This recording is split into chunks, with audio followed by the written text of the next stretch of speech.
I'm Nathan Summers, and welcome back to You've You've been Been Been schooled. Schooled. schooled. I'm here with. Lucas Lynn.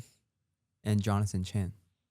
Today we'll be talking about social issues within sports. First, we'll be starting with Colin Kaepernick. In 2016, Colin Kaepernick kneeled during the national anthem to protest for racial injustice and police brutality. And after that, he was blackballed by the league, and his career was basically over. Besides one little promotion with Nike. And what I was wondering is, what if you guys think that he should have done that, or what are you guys' thoughts on that? I mean, he wasn't protesting the flag, he was protesting police brutality and racial injustice. Yeah, like you said, he lost everything, his job, endorsement, and his place in the league. Um, but I mean, he didn't just lose a career, he changed a global conversation. There's other athletes follow him, and the protest became statement. And I really think he shouldn't lost his job. I mean, everyone know his purpose, which is to fight for injustice. And like, how is that wrong? Like, Yeah, I mean, I think that what he did was really good. He really was the first person to ever the first athlete to ever speak out about it, and I think that he was he led a lot of other athletes to feel comfortable speaking out about it, and I think that it's just really unfortunate that he had to suffer the consequences because of it. Yeah, because even after this, there have been athletes like Jonathan Isaac who have not kneeled during national anthems due to just issues they were trying to fight, and they haven't been blackballed. So it was weird to see that he did. when we look at the race like problem, we often just think about black and white, but there's a lot of problem associated with Asian athlete as well.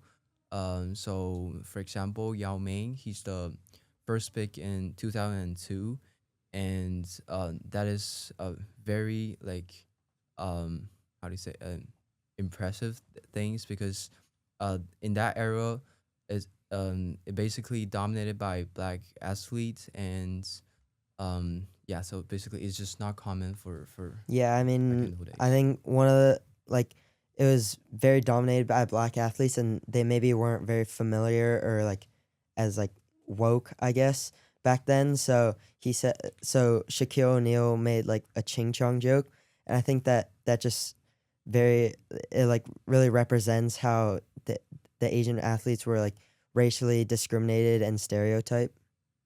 Yeah. Um, I also just think it was a different time. Asian culture, I don't feel like was as big into basketball until after Jeremy Lin and Yao Ming, especially when Jeremy Lin had that big run in 2012 where he was called, what was it? The ESPN was In the Linsanity. headline. yeah, The and there Linsanity was a run. ESPN article that was chink in armor, and that just really demonstrated how different it was back then. As it's I think with any other athlete it would be unacceptable to use a slur, and they faced a lot of backlash with that, and I think that it's just very wrong what they did. Yeah, I think Yao Ming is actually the first, kind of like a first person who brought the Chinese culture to America. And that's like how people like first like getting know about yeah, because they don't know much about us. So um yeah, of course there will be a lot of racism problems. Yeah, both got chirped by the fans a lot, and they were getting racist jokes and like racist comments from the fans.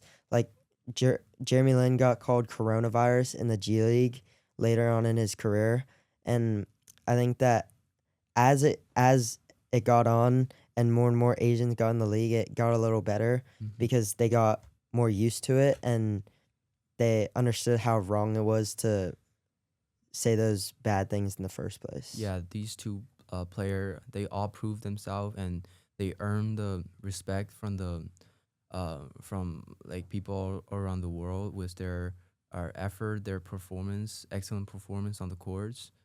And like in nowadays, more and more Asian players are getting they're pursuing their NBA dreams more.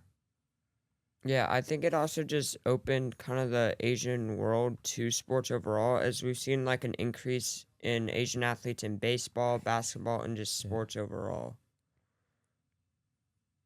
Bill Russell was just a big part of the civil rights movement as he did stuff on and off the court, like refusing to go to his jersey retirement and protesting with Martin Luther King during the civil rights movement. Yeah, he got 11 times championship, 5-time MVP, but like he's the hero for Boston, but on the court, but off the court, like people still treat him with bias and prejudice. Yeah, he was often overlooked. I mean, like a lot of people, even when he won 3 MVPs, they thought that he was getting carried by Bob Cousy, and even though he was adored on the court, everyone like they didn't like everyone in the Reading area.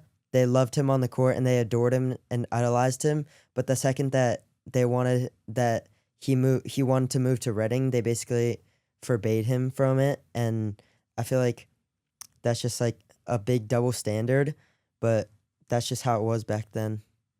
Yeah, he also just meant a lot to the Boston Celtics franchise. I don't think they would be like considered one of the most historical franchises without him, as he did win 11 of their 18 total championships, and he was also the first ever black head coach in the NBA.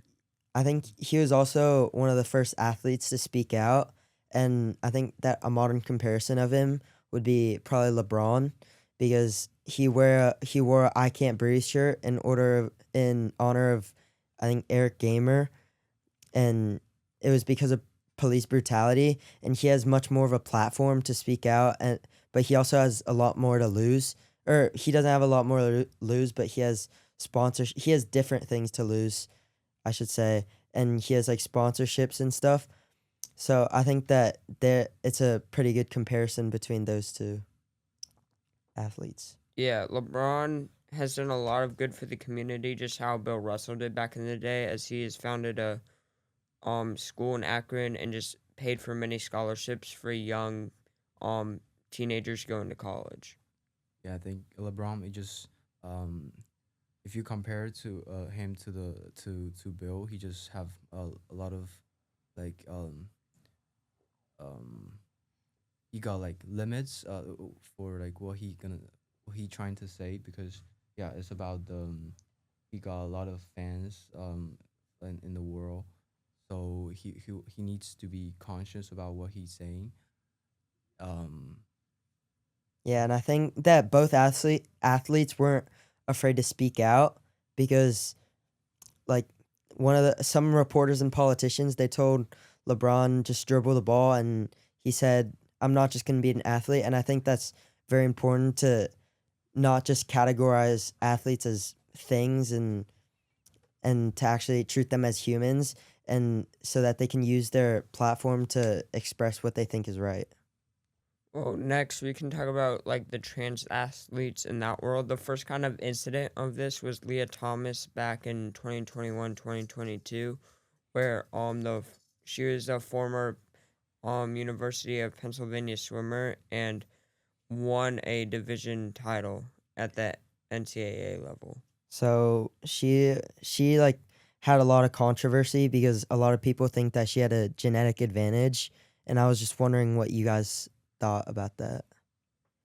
I think in some way she did, as she was 6'1", which is really big for like a woman athlete. Yeah, I think there possibly could be like some like a different division maybe for trans athletes. I know maybe there wasn't that like awareness at the time, but I think that it isn't fair for the other women who don't have that genetic advantage. I mean, I'm not too sure about the science of everything, but I think that there was a pretty obvious like skill difference between the swimmers. As you can see, like she like dominated everything, I think. yeah, this is a biological reality, and it is supported by a wide range of scientific studies. I mean, if individual with biological advantage are allowed to compete in the women's category, it would just contradict the purpose of having the women's sports in the first place, just which is provide a level playing fields. So I think the solution for this, I think you can like create another category for transgender instead of forcing them to join the cisgender woman group. Yeah, similarly, something happened at San Jose State where a similar thing happened, and I think a perfect solution would be to have like a division just for the trans athletes maybe. That's all we have time for today. I'm Nathan Summers. I'm Lucas Lynn, I'm Jonathan Chin. Sign up for Annenberg Media. and this is You've Been Schooled. That's so much better. Yes. Okay, much because better. before you were kind of robotic.